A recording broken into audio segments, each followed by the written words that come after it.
It is not intentional, I would like to say, that I have been speaking about the bishop and his vestments and his role in the church in the course of the last few weeks. It is a coincidence, but perhaps a fortunate one, because now we talk about his vestments and his role, and hopefully the young people will then enjoy the opportunity to see and to ask questions of him when he is here. We spoke last week in talking about the inside of the church, the layout and the significance theologically and historically of that. We spoke about the dome and how the Lord enthroned on high, the Pantocrator, the ruler and judge of all, Christ as we see him in the dome, began as the icon of the Last Judgment set in the apse, and that icon was set there not least because when the Christians and the people who were planning to become Christians came into the newly built churches in the 4th century, they were used to coming into buildings like that because they were the buildings in which the emperor would hold court. And the throne in the back, where we see Christ, would be the throne of the bishop. Not the throne of the bishop, the throne of the emperor, before which those who went to supplicate for justice or for mercy would throw themselves, asking for whatever they needed to ask. So, for the people to come into a building like this would have immediately associations of fear, of justice, of judgment, as though we were walking into the Supreme Court building, perhaps. And therefore, the Holy Fathers of the 4th century, to make the connection, to capitalize on this feeling, and yet to transition from a fear into the kingdom of God, put the icon of God as judge at the Last Judgment.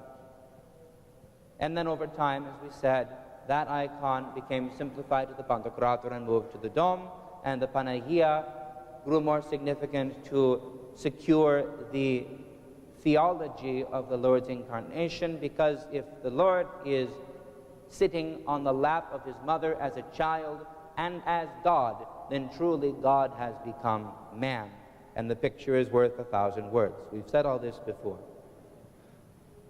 What we didn't say is we did not talk about the throne that in the imperial basilica would have been in the back of the apse, and that in the church remained there as the throne of the bishop. And that is classically, properly, historically, where the seat of the bishop has been, in the place where the emperor would have been, underneath the icon of Christ, the judge, not because the bishop is judge. The word bishop comes from the Greek episkopos, which means overseer. And we also call him the hierarchis, the chief or the high priest. So the bishop has two roles. He serves as the high priest, presiding over the service, as we said to the young people, and he is the overseer.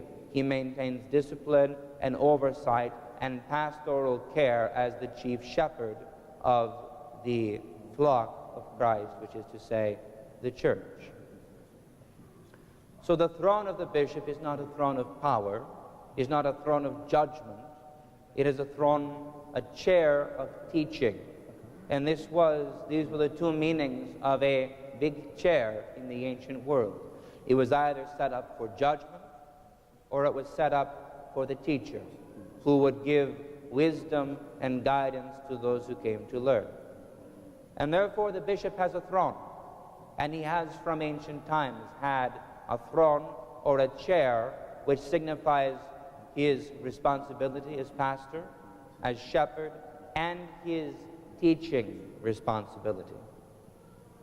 And then we have eventually come to have the throne signify and remind us that the bishop stands in the place of Christ.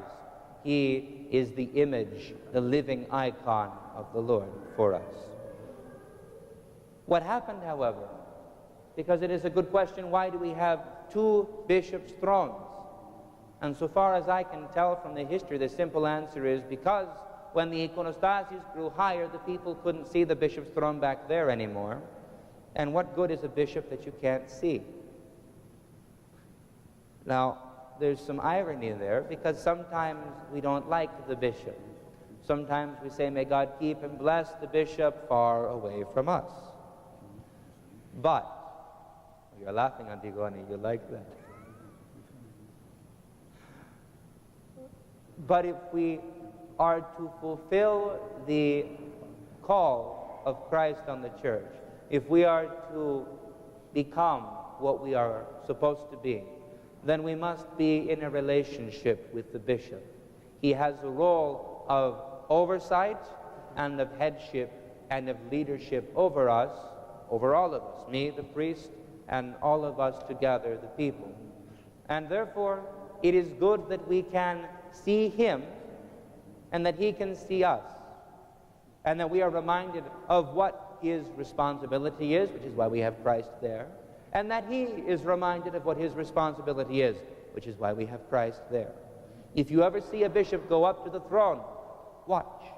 He always will kiss the icon of Christ. He kisses the hand of the Lord, as though to say, I know I am not you. I stand in your place. I have the responsibility of doing your work. And this is why the bishop has a throne. Not because of judgment or power, but so that he has a relationship. So he can see us, so he can care for us, so he can teach us. Which is why, traditionally, the bishop preaches from the throne. However, you know that our bishop does not usually preach from the throne. He likes to go out in the midst of the people. Because, well, for the same reason that I go in the midst of the people. In our churches, all of the things that we have built have clarified to us how elevated the office of the priest or the bishop is. And this is good, especially when taken in the context of the history in which sometimes the bishop and the priest were not given due and proper respect. More to the point, the holy things, the altar, the table, the tabernacle, these things are holy and sacred and must be treated with respect. And sometimes they have not been treated so. But we have sometimes the unintended consequences that the children can be afraid to talk to the priest. The adults can be concerned that they shouldn't bother the priest with their problems. They shouldn't pester him because he's a busy and important man. And while this is perhaps true, the busy, definitely, the important, not necessarily, for me at least. But the reason we come and preach in the midst of the church is to remind ourselves and to remind all of you that we are not the church by ourselves, whether we stand at the throne or whether we stand at the holy table. The church is here, and we must be gathered together. We must have a unity, a cooperation of mind and heart and spirit if we are to accomplish what we set out to accomplish. So, in short, if the bishop leaves the throne and comes to preach down here, or if I leave the solea or the ambon and come to preach down here, it is not to say that the ambon or the throne are the wrong place to preach from. It is to correct an easy misunderstanding to make, that the clergy are somehow separate from the church, when in truth, without the church, without the faithful, we are nothing. So, the bishop is coming next week. We hope that we will have a strong attendance to welcome him, to rejoice in his presence, and as he always asks, if anyone has any questions, to build that relationship with him.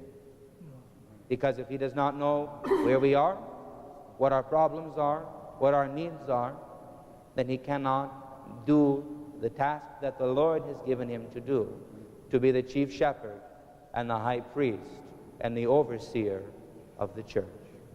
So, God bless you all. Have a wonderful week. We will see you next week. Kalito Maga.